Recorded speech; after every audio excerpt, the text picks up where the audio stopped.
Hello நேயர்களே, இது ரமேஷ் ராஜாவின் சொந்த தோட்டம், தேயிலை தோட்டம், பனபெட்டா, கீழ்குந்தா. இதுக்கு சிறப்பு அம்சம் என்னவென்றால், இங்கேருந்தே பாருங்கள்,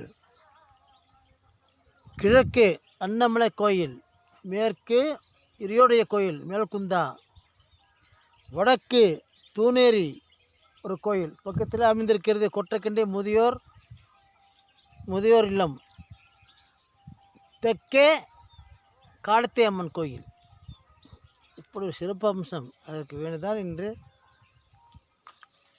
எல்லாம் பார்க்க வந்திருக்கிறேன்.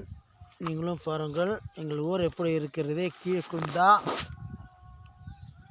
பாருங்கள், ஒலிக்குது பார்த்தீங்களா? பாடல், எத்தியம்மன் பாடல், சிறப்பு அம்சம். 4 பக்கம் கோயில், அம்மன்கள், முருகன்கள், நடுவில் எங்கள் தோட்டம். நான் தான் கவிஞர் ரமேஷ் ராஜா. ஏழ்மைதான், ஆனாலும் எனக்கு பக்க பலம் எல்லா கோயில்கள், கடவுள்கள். ஓகேவா?